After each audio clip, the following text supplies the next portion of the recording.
만화는 어떤 거냐고 질문을 한다면 아마 사람마다 하는 대답이 다를 거라 생각을 해요. 어떤 사람들은 아이들이나 보는 유치한 거라고 이야기하는 경우도 있겠고, 또 어떤 사람들은 작중의 캐릭터를 공감하면서 좋아하는 경우도 있겠죠. 하지만 저에게 만화란 그 작가가 갖고 있는 생각과 가치관을 엿볼 수 있는 창구라고 여기고 있어요. 작가가 하고 싶은 이야기가 있을 때 그림, 연출, 스토리라는 언어로 표현할 뿐이란 거죠. 만일 이 3박자가 제대로 일치하는 장면이 등장한다면 그것만큼 강한 희열과 쾌감이 느껴지는 게 없다 할 정도로 정말 좋아해요. 그리고 이 모든 이야기들이 하나 둘씩 모여 거대한 시나리오를 만들기 시작하면 작가가 세상을 어떻게 생각하고 보는지가 뚜렷하게 보이기 시작하게 되는 거죠. 작가는 만화라는 언어로 독자와 대화를 하는 거예요. 그리고 이 단순한 특징은 의외의 결과를 가져오기도 해요. 시나리오 속의 캐릭터가 겪은 과정을 지켜본 독자는 스스로 자신이라면 어땠을까 하는 질문을 하게 되는 거죠. 이 세상에 존재하지 않는 캐릭터에 공감을 하고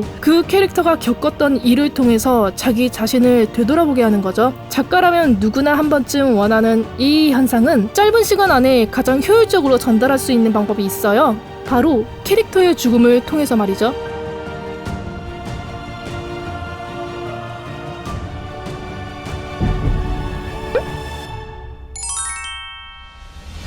캐릭터로 죽이는 건 시나리오적으로 매우 중요한 일이에요. 특히 시나리오에 유의미한 영향을 끼쳤을수록 더더욱 신경을 써야 하죠. 왜냐하면 웬만한 작품들은 죽음이 결정된 그 순간부터 주변 캐릭터에게 미치는 파급력이 무시할 수 없을 정도로 크기 때문이에요. 최소한 격렬한 감정의 표현은 반드시 진행해야 하니까요. 이 과정을 생략하는 방법도 있겠지만 그건 시나리오적으로 그리 추천하는 방식은 아니에요. 누가 죽었는데 아무 감정 없이 지낸다면 그 순간부터 독자는 감정이입을 할 수 없게 되니까요. 작품에서 제일 중요한 건 작품 속 캐릭터와 독자가 마치 하나가 된 것 같은 감정을 느껴야 한단 말이에요. 그래야 작품의 가치가 소직 상승하고 매출도 크게 오르게 되니까요. 즉, 죽음이 중요해지는 이유는 바로 독자 때문이라는 거죠. 그래서 작가는 독자에게 이 캐릭터가 왜 죽어야 하는지에 대해 충분한 설명을 해줘야 해요. 그런 설명 없이 급작스럽게 중요 캐릭터가 죽어버린다면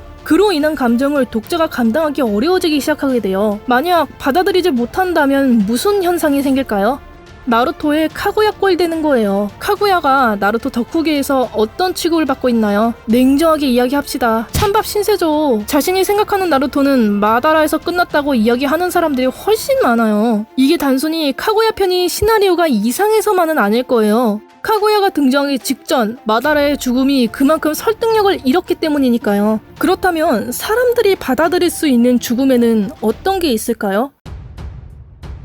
크게 세 가지 방법으로 나눌 수 있을 것 같아요. 첫째, 캐릭터의 죽음이 분명한 순간 힘의 차이가 확실해야 해요. 독자도 그 캐릭터도 몰랐는데 사실 어마무시하게 강한 놈이라서 그만 죽고 말았다거나, 아니면 엄청 강했는데 다굴에 이기지 못하고 쓰러졌다거나, 싸우는 과정 자체는 비등비등하더라도 마지막에는 뽕에 취할 정도로 한쪽 캐릭터에 몰아주는 것처럼 이 상황에서는 죽을 수밖에 없겠다는 생각이 자연스럽게 들어야 하는 게 포인트예요. 만약에 희생을 한다, 스스로 자폭을 한다, 이런 거면 상대방이 진짜 어마무시하게 강하다는 걸 체감하게 만들어야 돼요. 그런 거 없이 애매하게 표현하면 왜 죽어야 하는지도 이해가 안 되면서 찝찝해져요. 둘째, 할 건 다 하고 죽어야 해요. 죽는 캐릭터가 선역이면 그 직전 에피소드에서 행복하게 지내는 모습을 보여준다거나, 아니면 악역일 경우에 그동안 세워놨던 계획이 이루어질락말락한 상황까지 갔다가 죽었다거나, 여하튼 죽을 캐릭터들이 행복해할 만한 내용들이 한 번쯤은 들어가줘야 해요. 왜냐하면 죽은 후에는 작가조차 특별한 일이 아니면 쓸 수가 없어요. 만약 아직 할 이야기가 남았는데 죽여버린다?